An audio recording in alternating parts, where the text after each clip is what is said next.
En toda la historia mexicana no ha existido figura más controversial que Porfirio Díaz, aquel que se nos ha indicado como el peor enemigo del mexicano por sobre cualquier otro, incluso extranjero.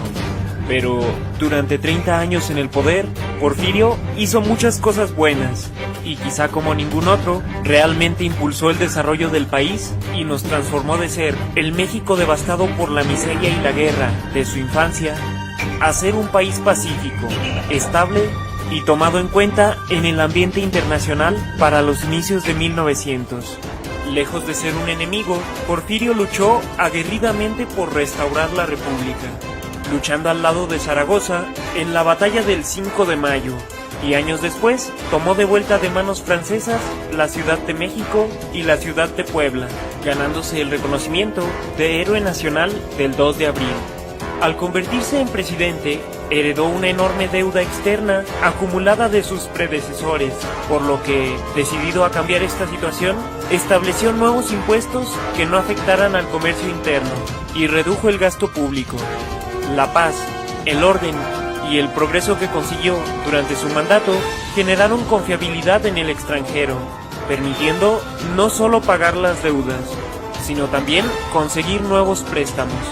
Se fundó el Banco Nacional de México, que recaudaba impuestos, otorgaba préstamos a la población y manejaba la Tesorería Nacional. Gracias a estas medidas, en 1894, México, por primera vez en toda su historia, tuvo más ingresos que gastos, generando un superávit de más de 2 millones de pesos. Porfirio Díaz logró establecer relaciones de paz y diplomáticas con España, Francia, Inglaterra y Estados Unidos, países que hasta entonces habían sido enemigos de México. Gracias a esto, se abrieron las puertas a la inversión extranjera.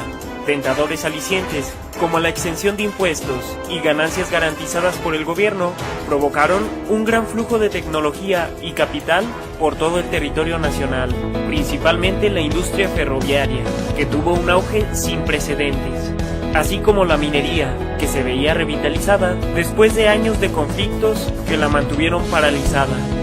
Sin mencionar el enorme impulso que recibió la industria petrolera, que empezaba a representar ganancias importantísimas para el país.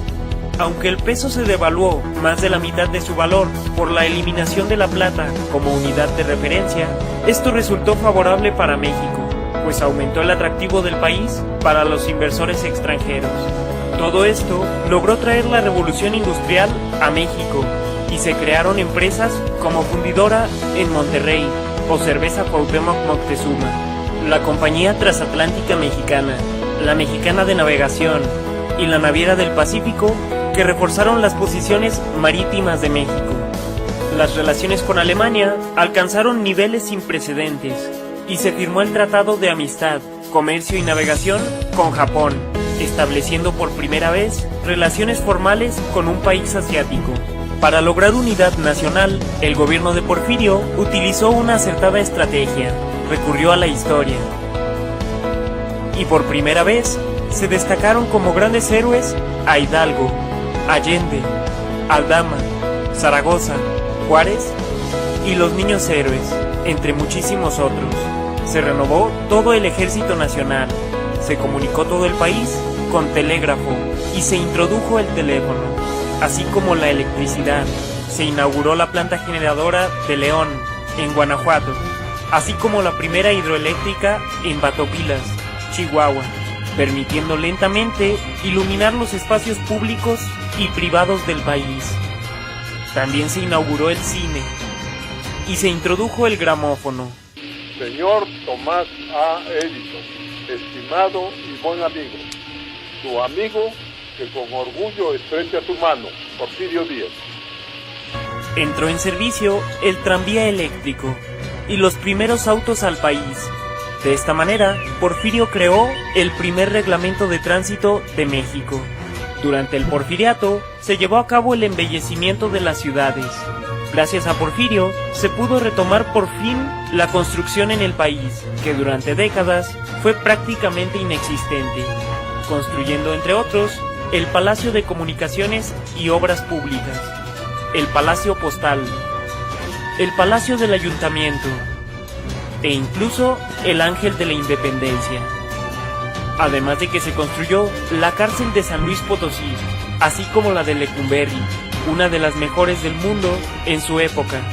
Varios hospitales de vanguardia también fueron inaugurados, como el Hospital General de México o el Manicomio de la Castañeda, el mejor de América, sentando las bases de la salud pública.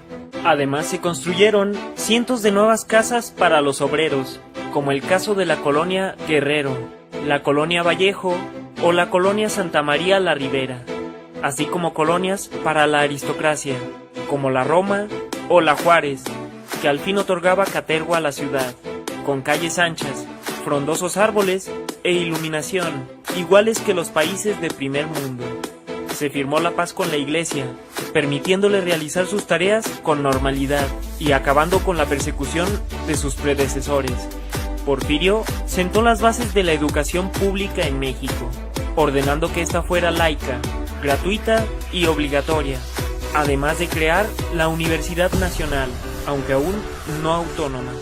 También se creó la Escuela Normal de Maestros, abriendo más de 200 planteles por todo el país, aunque la idea original era que los profesores llegaran a todos los poblados de México.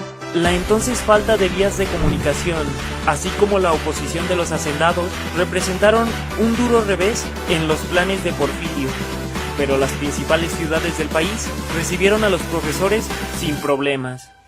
Se consideró que las carreteras eran pieza clave para el desarrollo económico del país, creando la Secretaría de Obras Públicas y Comunicaciones, que hasta 1910 había construido más de 19,000 kilómetros de vías férreas por todo el país, comunicando la capital con los puertos más importantes y con los Estados Unidos. Modernizó el puerto de Veracruz, el de Tampico, el de Salina Cruz y el de Manzanillo. También creó la Escuela Naval Militar. Se señalizaron oficialmente las fronteras tanto con Belice como con Guatemala, y se intensificó el desarrollo de puertos como el de Progreso, Puerto Ángel, Mazatlán, Zapotitlán, Isla Mujeres, Antón Lizardo y La Paz, además de que se estudiaban las costas de Yucatán y Campeche para la inauguración de futuros puertos. Se le dio mucha importancia al desarrollo artístico, inaugurando bellos teatros por todo el país, como por ejemplo el Teatro de La Paz en San Luis Potosí, el Teatro Calderón de Zacatecas, el Teatro Alcalá en Oaxaca, el Teatro Juárez en Guanajuato y el Teatro de Bellas Artes, permitiendo que el país recibiera puestas en escena de clase mundial, así como eventos culturales.